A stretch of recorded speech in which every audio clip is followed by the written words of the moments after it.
لیکن خالد رضی اللہ عنہ جانتے تھے کہ اگر اجنادین میں شکست ہو گئی تو دمشق کی طرف جانے والا ہر راستہ بند ہو جائے گا۔ اس لیے انہوں نے اپنی پوری متحدہ فوج کو جنوب مغرب کی طرف موڑ دیا، فلسطین کے اندر گہرائی تک۔ مقصد صرف ایک تھا، عمر ابن العاص رضی اللہ عنہ سے جا ملنا اور پھر اجنادین کے میدان میں روم کے اس دیو ہیکل لشکر کا براہ راست سامنا کرنا، کیونکہ ان کے پاس ایسے محفوظ شہر موجود ہی نہیں تھے جن پر وہ بھروسہ کر سکتے۔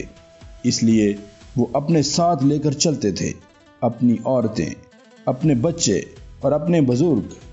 ان کے ساتھ بکریوں کے ریوڑ تھے، اونٹ تھے اور بھیڑوں کے قافلے۔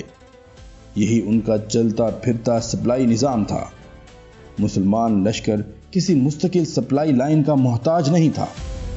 وہ اپنی خوراک، اپنا پانی اور اپنی بقا اپنے ساتھ لے کر چلتے تھے، اور مسلمانوں کی عورتیں صرف خاموش تماشائی نہیں تھیں، وہ اس جد و جہد کا حصہ تھیں۔ وہ زخمیوں کی دیکھ بھال کرتیں، پانی منظم کرتیں، قافلوں کی ترتیب سنبھالتیں اور پورے لشکر کی حرکت کو قائم رکھتیں۔ اور جلد ہی رومی مورخین خوف کے ساتھ یہ لکھنے والے تھے کہ اگر کبھی مسلمان کیمپ خطرے میں آ جاتا تو یہی عورتیں تلوار اٹھا کر لڑنے کے لیے بھی تیار ہو جاتیں۔ اور اب وقت کے خلاف ایک بے رحم دوڑ شروع ہو چکی تھی۔ شام کے جلتے ہوئے آسمان کے نیچے مسلمان لشکر مسلسل آگے بڑھ رہا تھا۔ گھوڑے، اونٹ اور انسان سب کو حد سے زیادہ چلایا جا رہا تھا، کیونکہ مقصد صرف ایک تھا، اجنادین پہنچنا، اس سے پہلے کہ روم اپنی پوری طاقت کے ساتھ حملہ کر دے۔ اور دوسری طرف بھی ایسی ترتیب جو بازنطینی جنگی انجینئرنگ کی مکمل مہارت دکھا رہی تھی۔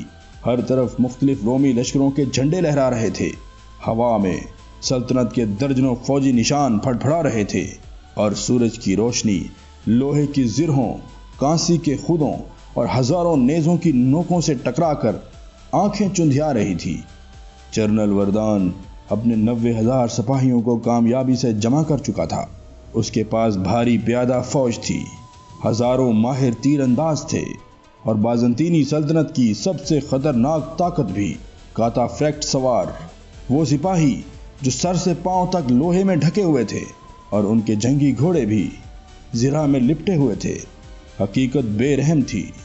مسلمان تقریباً 3 گنا کم تعداد میں تھے، اور کھلے میدان کی جنگ میں رومی حکمت عملی بہت سادہ مگر تباہ کن تھی۔ تیر انداز دشمن کو کمزور کریں گے، اور بھاری پیادہ فوج آہستہ آہستہ آگے بڑھ کر صفیں پیس دے گی، اور پھر بھاری گھڑ سوار باقی بچ جانے والوں کو گھیر کر ختم کر دیں گے۔ اور اب اجنادین پر جنگ کی رات اتر رہی تھی، لیکن دونوں لشکروں کے درمیان فرق زمین و آسمان کا تھا۔ رومی کیمپ میں آگیں روشن تھیں، تلواریں تیز کی جا رہی تھیں، اور تجربہ کار رومی سپاہیوں کی پر اعتماد آوازیں رات کے اندھیرے میں گونج رہی تھیں۔ وردان اور تھیوڈورس اپنے شاندار خیموں میں بیٹھے جنگی صف بندی کا جائزہ لے رہے تھے۔ انہیں یقین تھا کہ تعداد، زرہ اور سلطنت کی طاقت کل فیصلہ کر دے گی، مگر دوسری طرف مسلمان کیمپ خاموش تھا۔ نہ غرور، نہ فخر کے نعرے۔ خالد بن ولید رضی اللہ عنہ رات بھر لشکر کے درمیان گھومتے رہے، صفوں کا جائزہ لیتے، سپاہ سالاروں کو ان کی جگہیں دیتے، اور ہر کمزور پہلو کو مضبوط کرتے ہوئے، کیونکہ وہ جانتے تھے کہ کل کی ایک غلطی شام میں اسلام کے خاتمے کا سبب بن سکتی ہے۔ لیکن صحابہ کرام رضی اللہ عنہم کے پاس ایک ایسا ہتھیار بھی تھا جس کا حساب روم کبھی نہیں لگا سکتا تھا۔ انہوں نے وہ رات عبادت میں گزاری، قرآن کی تلاوت میں، دعاؤں میں، اور اللہ پر مکمل بھروسے کے ساتھ۔ اور پھر اجنادین کے میدان میں فیصلے کی صبح طلوع ہوئی۔ صبح کی دھند آہستہ آہستہ ختم ہونے لگی، اور جیسے ہی سورج اوپر آیا، رومی لشکر پوری طرح سامنے آ گیا۔ یہ صرف ایک فوجی صف بندی نہیں تھی، یہ لوہے کا چلتا پھرتا شہر تھا۔ افق سے افق تک 90,000 رومی پھیلے ہوئے تھے۔ سامنے بازنطینی بھاری پیادہ فوج کھڑی تھی، ڈھالیں ایک دوسرے سے جڑی ہوئی، لوہے سے مڑی ہوئی لکڑی کی دیوہیکل ڈھالیں جو ایک زندہ دیوار بن چکی تھیں۔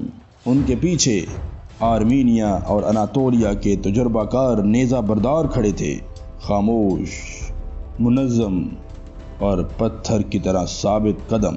اور پھر ان کے عقب میں ہزاروں رومی تیر انداز موجود تھے جو اپنے مرکب کمان تیار کر رہے تھے۔ لیکن سب سے خوفناک منظر دونوں کناروں پر کھڑا تھا۔ کاتا فریکٹ گھڑ سوار، روم کی شان، ایسے سوار جو سر سے پاؤں تک لوہے کی تہوں میں بند تھے، اور ان کے جنگی گھوڑے بھی زرہ اور موٹے چمڑے میں لپٹے ہوئے تھے۔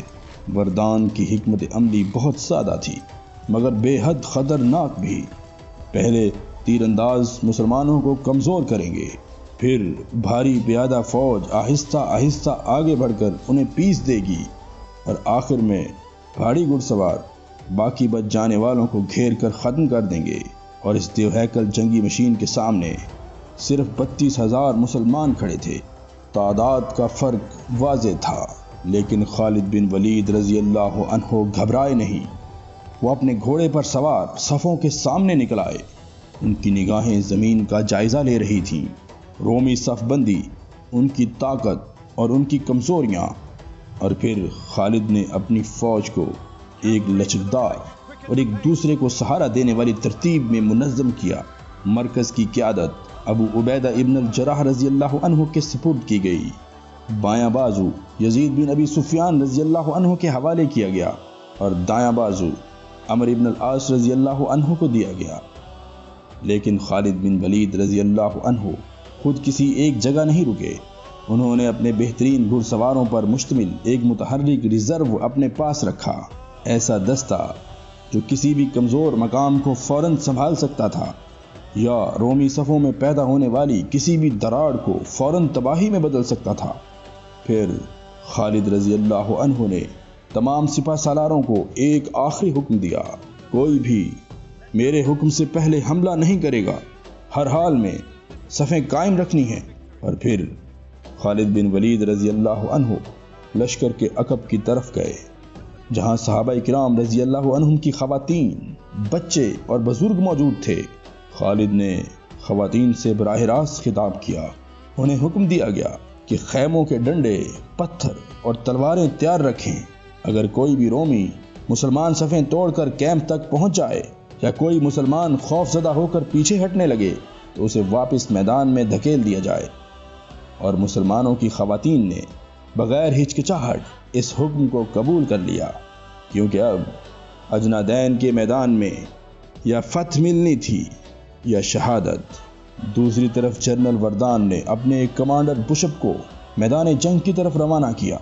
بشپ گرد سے بھرے میدان کو عبور کرتا ہوا مسلمان صفوں کے قریب پہنچا، اور پھر اس نے مطالبہ کیا، مجھے تمہارے کمانڈر سے بات کرنی ہے۔ خالد بن ولید رضی اللہ عنہ اپنے گھوڑے پر آگے بڑھے، اور دونوں لشکروں کے درمیان ایک عجیب منظر قائم ہو گیا۔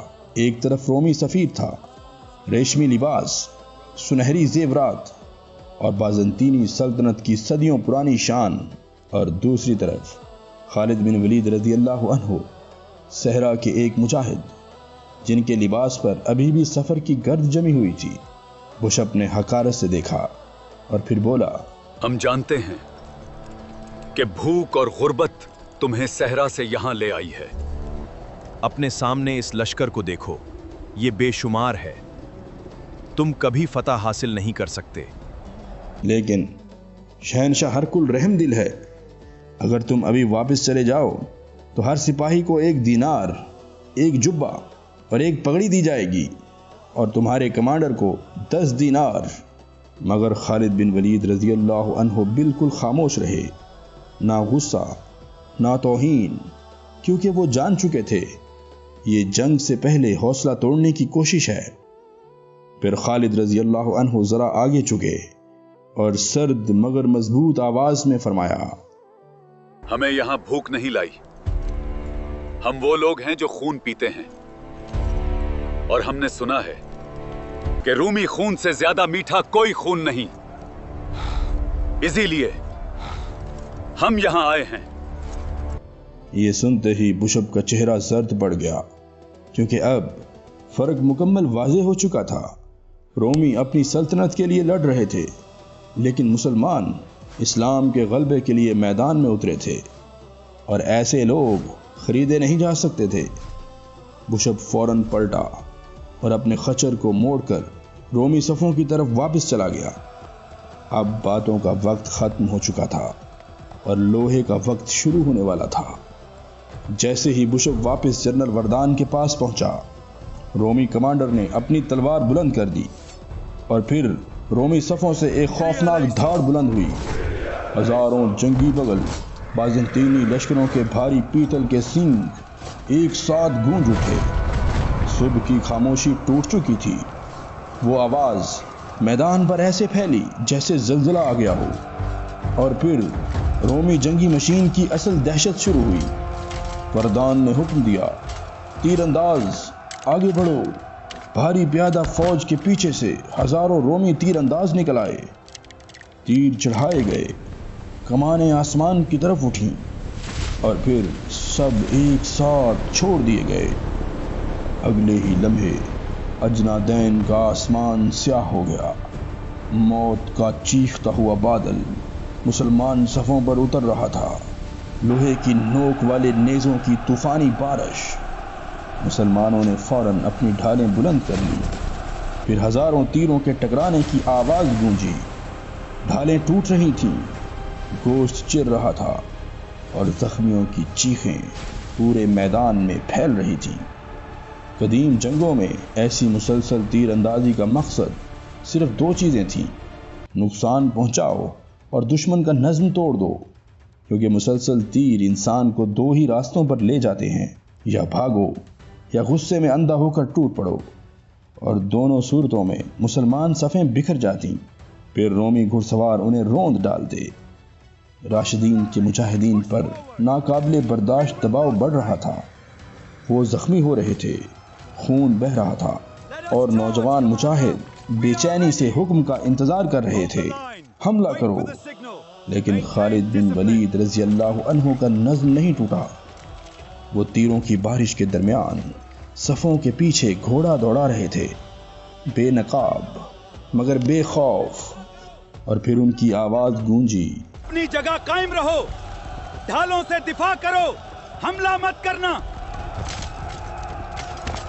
مسلمان صفیں لوہے کے طوفان میں پہاڑوں کی طرح کھڑی رہی۔ ایک گھنٹہ گزرا اور تیر اندازی جاری رہی۔ وردان اپنے خیمے سے یہ منظر دیکھ کر حیران تھا۔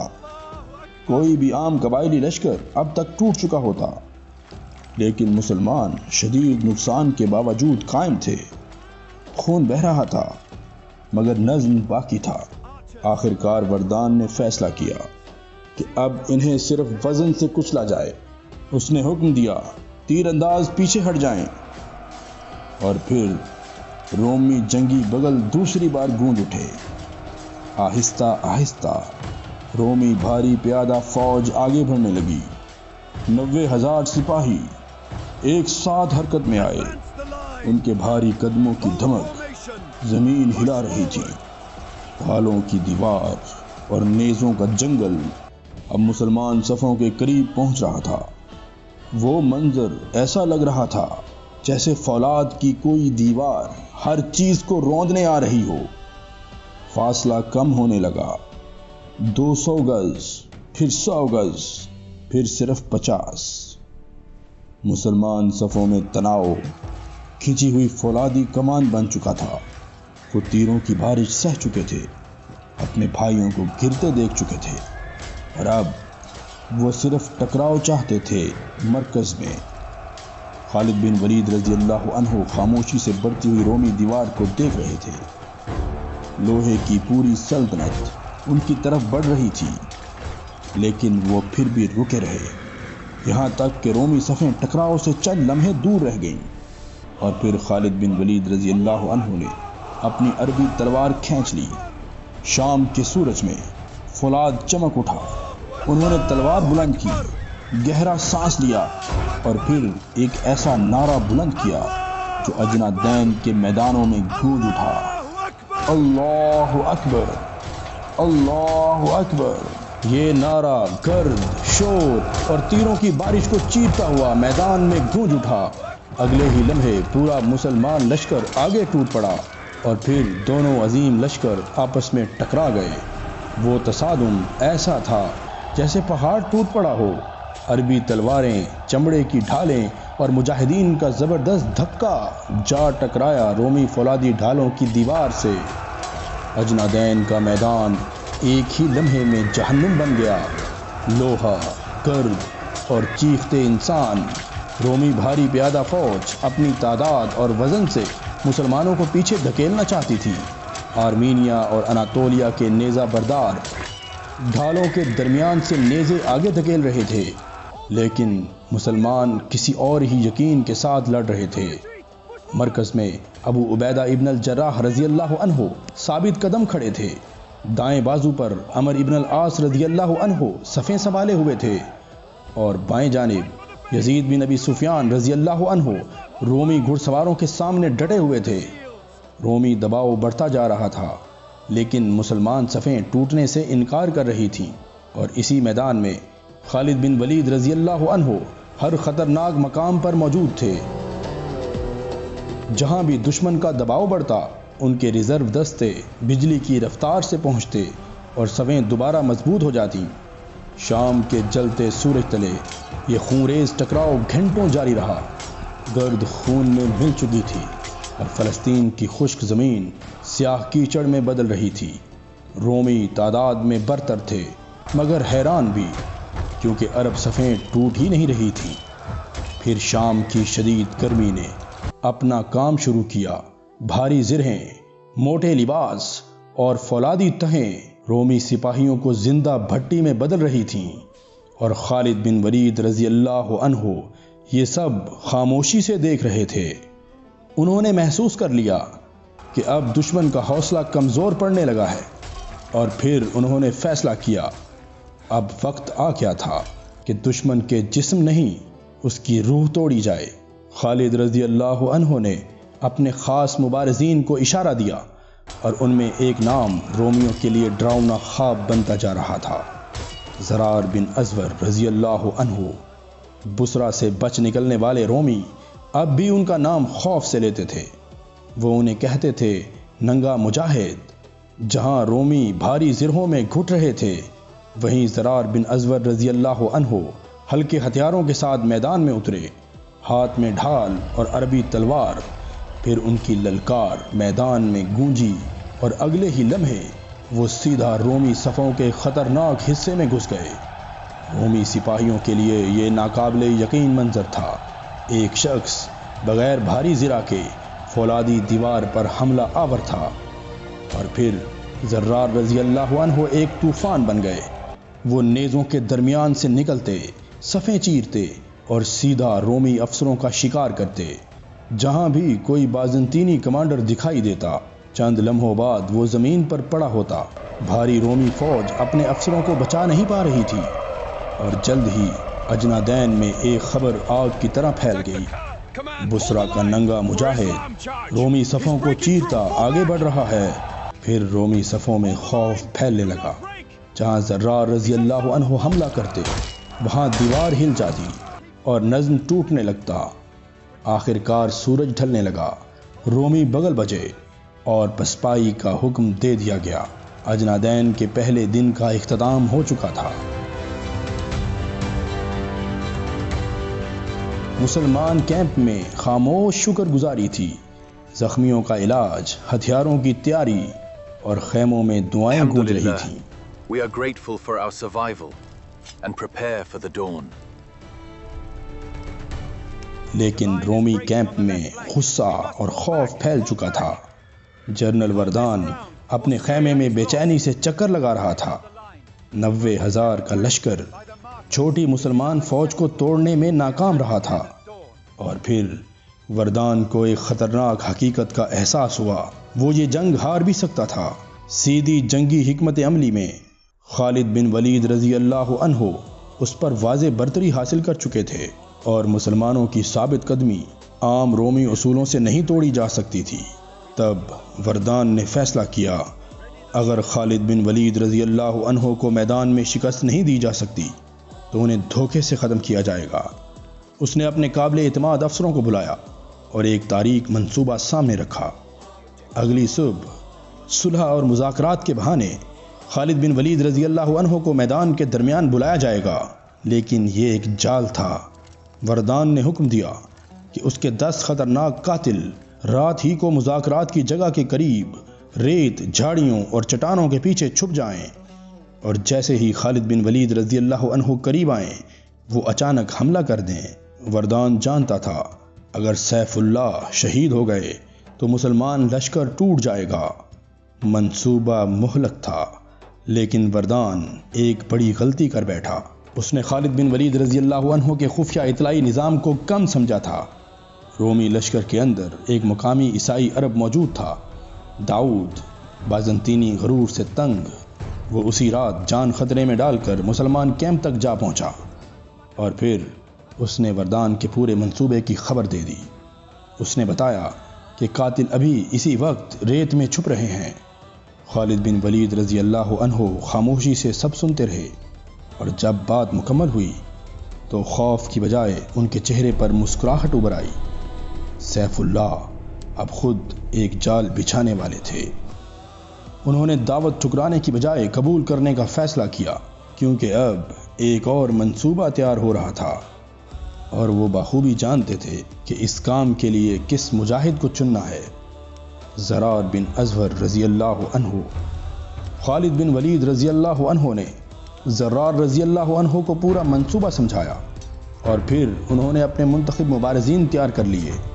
رات کی تاریکی میں یہ دستہ خاموشی سے میدان میں اترا، بھاری زرہوں کے بغیر، صرف تلواروں اور خنجروں کے ساتھ۔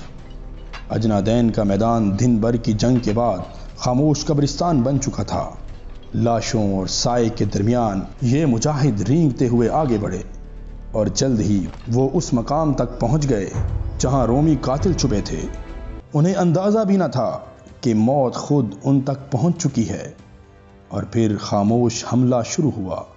زرار رضی اللہ عنہ اور ان کے ساتھی ایک ہی وقت میں قاتلوں پر ٹوٹ پڑے، منہ دبائے گئے اور خنجر سروں کے کمزور حصوں میں اترنے لگے۔ نہ کوئی چیخ اٹھی، نہ کوئی بغل بجا، صرف اندھیرے میں دم توڑتی سانسیں تھیں۔ چند لمحوں میں وردان کے تمام قاتل ختم ہو چکے تھے۔ پھر مسلمان مجاہد انہی خفیہ جگہوں میں جا چھپے۔ جال وہی تھا، مگر شکاری بدل چکے تھے، اور اجنادین کی سرد رات میں وہ 11 مجاہد سورج طلوع ہونے کا انتظار کرنے لگے۔ اور پھر اجنادین پر صبح طلوع ہوئی۔ دونوں لشکر ایک بار پھر آمنے سامنے صف آرا ہو گئے، لیکن جنگ شروع ہونے سے پہلے ہی جنرل وردان میدان کے وسط کی طرف بڑھا، بالکل ویسے ہی جیسے مخبر نے بتایا تھا۔ اس نے آواز دی، جنگ روک دو، میں مسلمان کمانڈر سے بات کرنا چاہتا ہوں۔ اور پھر خالد بن ولید رضی اللہ عنہ آگے بڑھے، سادہ لباس، پرسکون انداز اور بغیر ہتھیار۔ دوسری طرف وردان بھاری رومی زرہ میں کھڑا تھا۔ اسے یقین تھا کہ اس کا جال کامیاب ہو چکا ہے۔ دونوں سپہ سالار میدان کے وسط میں ملے اور بات چیت شروع ہوئی۔ وردان جان بوجھ کر گفتگو لمبی کر رہا تھا، لیکن خالد بن ولید رضی اللہ عنہ خاموش اور پرسکون کھڑے رہے۔ پھر اچانک وردان نے اپنا وار کر دیا۔ اس نے خالد رضی اللہ عنہ کو پکڑا اور خنجر نکال لیا، ساتھ ہی اس نے اپنا خفیہ اشارہ دے دیا۔ اگلے ہی لمحے ریت پھٹ پڑی، زمین سے 11 سائے باہر نکلے۔ وردان مسکرایا، اسے یقین تھا کہ اس کے قاتل آ چکے ہیں، لیکن پھر اس کی مسکراہٹ خوف میں بدل گئی، کیونکہ ریت سے نکلنے والے اس کے قاتل نہیں تھے، بلکہ رومی لشکر کا ڈراؤنا خواب تھے۔ زرار بن ازور رضی اللہ عنہ اور ان کے مبارزین۔ اسی لمحے خالد بن ولید رضی اللہ عنہ حرکت میں آ گئے۔ انہوں نے وردان کا ہاتھ موڑا، خنجر چھینا اور اسے زمین پر گرا دیا، اور تب تک زرار رضی اللہ عنہ آگے پہنچ چکے تھے۔ پھر صرف ایک بار ہوا۔ اگلے ہی لمحے وردان کا سر اجنادین کی خاک میں لڑک رہا تھا۔ پورا میدان ساکت ہو گیا۔ رومی سپاہیوں نے اپنی آنکھوں سے دیکھا کہ ان کا ناقابل شکست جال الٹا انہی پر بند ہو چکا ہے۔ قدیم جنگوں میں سپہ سالار کی اچانک موت سب سے خطرناک نفسیاتی دھچکا سمجھی جاتی تھی، کیونکہ اسی لمحے کمان ٹوٹ جاتی ہے اور خوف پھیلنے لگتا ہے۔ خالد بن ولید رضی اللہ عنہ اپنے دشمن کی لاش کے اوپر کھڑے تھے۔ انہوں نے تلوار بلند کی اور ان کی آواز میدان میں گونجی، حملہ! اور پھر 32,000 مسلمان مجاہدین طوفان کی طرح آگے ٹوٹ پڑے۔ اب رومی صفیں کانپ رہی تھیں۔ وہ سپاہی جو خود کو فاتح سمجھ رہے تھے اب بے قیادت اور خوف زدہ تھے، اور جب مسلمان حملہ رومی دیوار سے ٹکرایا، اس بار لوہے کی وہ دیوار ٹوٹ گئی۔ وہی جال جو مسلمانوں کے لیے بنایا گیا تھا اب روم پر بند ہو چکا تھا۔